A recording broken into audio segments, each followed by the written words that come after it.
Mas pogi yung vibes. Spog. Kasi yung pag nakakita ko kayo ng pogi, yun po yung ma-imagine. Ayun yung na-imagine. Saka pag amoy baby. Amoy baby.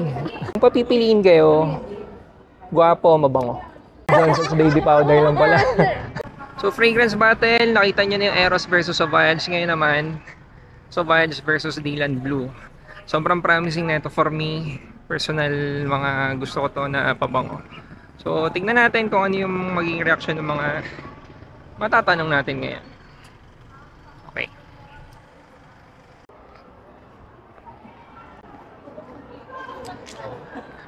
Miss, excuse me, pwede makastorbo mabilis lang. Gumagawa ako ng video sa YouTube tungkol sa mga pabango panlalaki. Kukuha lang sana ako ng reaction nyo. For both. Okay lang. So magkaibang... Oh. Yan. Kung di kasi kayo papayag, de-delete ko sana. Pero yan. Buti pumayag kayo. Dalawa yun. Hindi, kayo. I mean, reaction namin sa sense. For both, oo. Bali, ang unang question ko lang, ano yung mas gusto nyong maamoy sa boyfriend nyo? Kung may boyfriend kayo, kung wala, ano yung gusto nyong maamoy sa crush nyo? May Hindi ko nga pala sinulat yung pangalan ng perfume para walang bias kasi baka familiar kayo dun sa brand. Pero i-mention ko mamaya. Ayoko na to. Tapos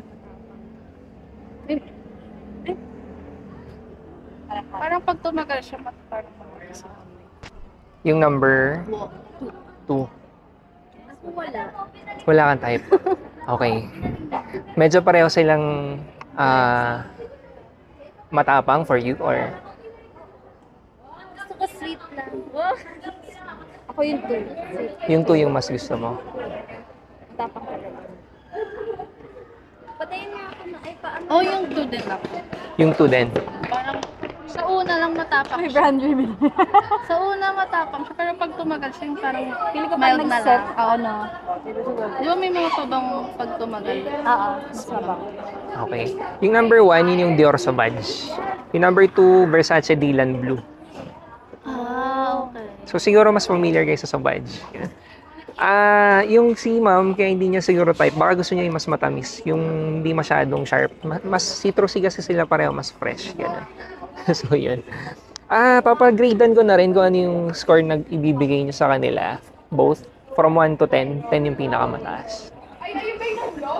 Sa akin sa 2, 9.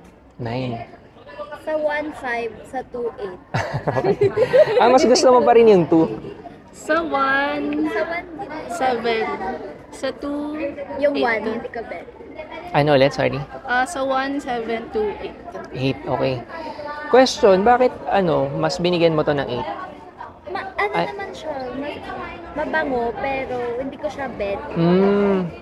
Pero mas matapang. mas matapang yung number 1 kaya ayaw mo. Okay? May specific perfume ba kayo na gusto maamoy sa lalaki? Sa akin wala, basta matamis. Basta matamis lang, hindi matapang. Hindi ko alam brand, pero kapag powdery, Pag powdery. sweet, less citrus kasi ayoko. Less citrus. Ito kasi parehong citrusy no? Yun. Saka pag amoy baby. Amoy baby. Baby. Ano ba ang amoy ng baby? Johnson's baby. Mga makakapanood nito sabihin, bumibili pa kami ng mahal na pabango. Johnson's baby powder lang pala. Ay kuya, ay sir, bakit mo sila bibili ng mahal na ba? Pwede naman. Pag baby. Yun din yung reason kung ba't ako gumagawa ng video. Kasi may shop kami, ito nga pala yung pangalan. Pocket Sense PH, nagbebenta kami ng perfumes. Pero yung purpose na itong ginagawa ko is for YouTube talaga. Marami kasi kaming customers na lalaki nagtatanong, ano yung gustong pabango na maamoy ng mga babae? So, minabuti ko pumunta dito para magtanong at mag-survey. Ito pala ako ni Dior Sauvage.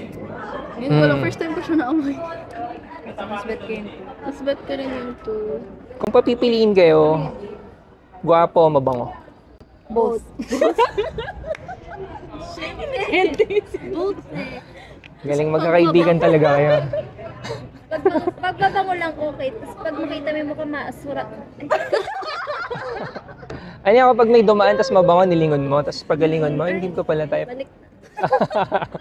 Mabango lang. Pero at least mabango.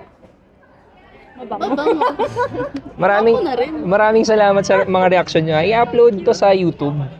So, yun yung pangalan. Baka gusto nyo lang Ano ba mapanood. yung name? Sure. Pocket Sense PH. So, itong card na to, nilalagay kasi namin yan sa mga For persons. girls naman. Meron. Sense? Oo. Meron kayong Versace Interested ba? Crystal Noir. Wala. Meron lang kami Bright Crystal na Versace. Out of stock yung Crystal Noir. So, into perfumes ka rin. Hindi masyado. Ay, hindi. Pero kasi hindi siya ganun ka-common for Natry ko kasi siya nung pumunta ako one time sa Dubai. Yun yung sinasabi kong matapang. Na parami yung spray ko.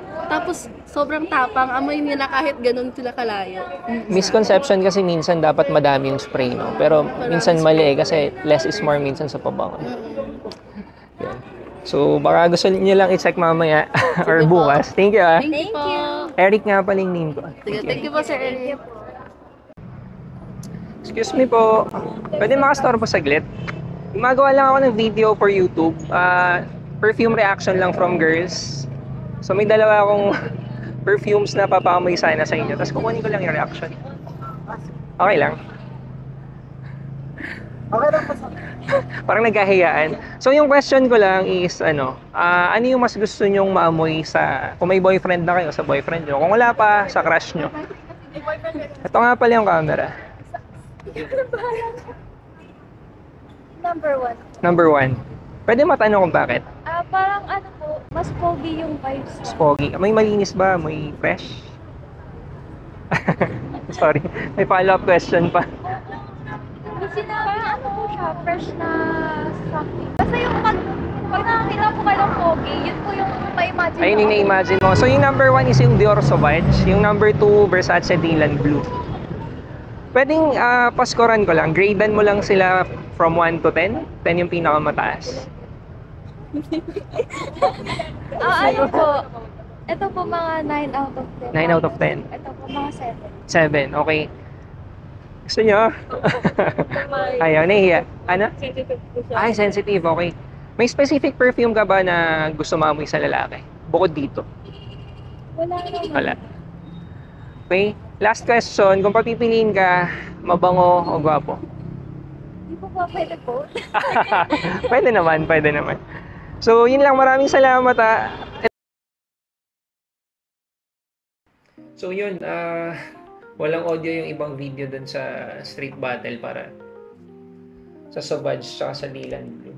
So, didiretso ko na sa final boss. Hingin ko lang yung opinion niya. Tapos, pag-usapan natin ng bagay at ang dalawang perfume na to.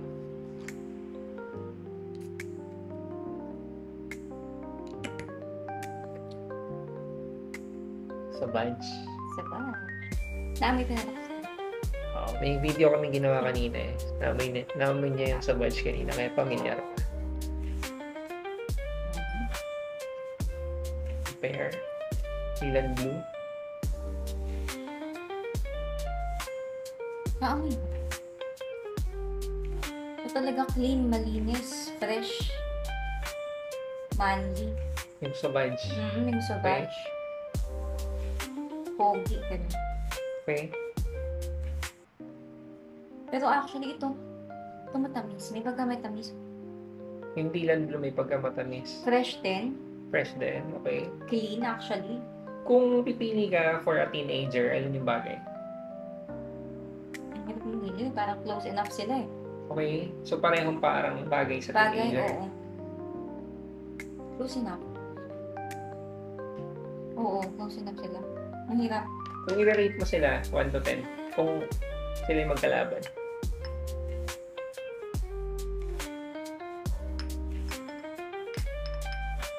Close enough talaga sila. Parang ang hirap nilang i-rate. Parang they're both number, talaga, 10. Ganun. Kung pipili ka lang na isa, para sa akin, Ang hirap. Kailangan mamili? Kailangan, oo. Kailangan mamili. Ang hirap mamili. Sige, pipili na ako. Ano? Sauvage. Sauvage daw siya over Dylan Blue. Pero sabi nga niya, Close enough.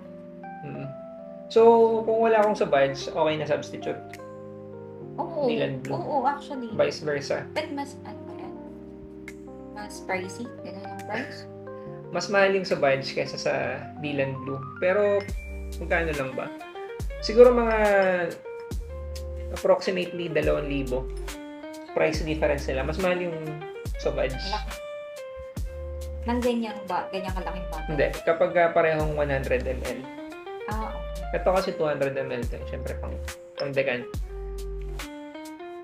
Malinis talaga. Parehong malinis. Parehong malinis. Correct. Kasi yung scent profile nila, sabi ko nga doon sa isang video, hindi nga kasi siya nanonood. Hindi nga kasi siya nanonood. Nanonood ka ba? Nanonood naman. Nanonood siya. Pero namimili. Ayan. Joke.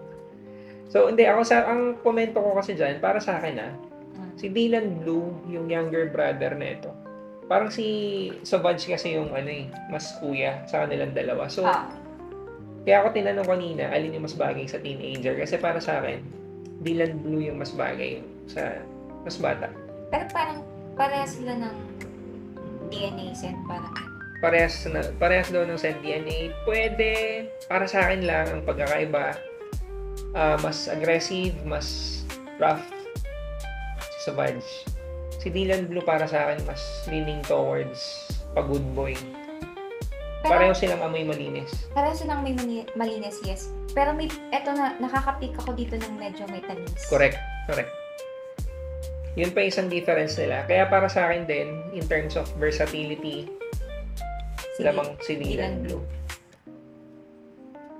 Pero mas paborito ko yung Savage. Oo, naamoy ko nga. Kaya nung ginawa ko tong fragrance battle na to na yung ipaparate sa mga random girls, medyo may idea na ako na ito yung mananalo. Kasi kung yung walang bias, versatility wise, feeling ko talaga mas versatile yung ito eh. Tsaka may tamis kasi siya na sa palagay ko, mas gusto talaga ng mga babae may tamis na perfume. Pero personal preference, mas gusto ko pa rin yung Savage. OG, yung Eau de Toilette. Yun lang. So, siningit ko lang tong video na to kasi nabitin ako dun sa mga napanood nyo kanina. Yung ibang kasunod kasi sana nun, walang audio. Lagay nyo sa comment section kung katulad nung tinanong ko nung nakaraan. Ano yung mga gusto nyo idagdag na tanong sa ganitong fragrance battle? Anong school yung gusto nyo puntahan? Para paglaban din yung mga pabango. Tsaka anong mga perfumes yung gusto nyo paglabanin? Yun lang. Comment ka? Wala siyang comment. So, yun lang. Maraming salamat. Malapit na tayo mag 800 subscribers. So, thank you.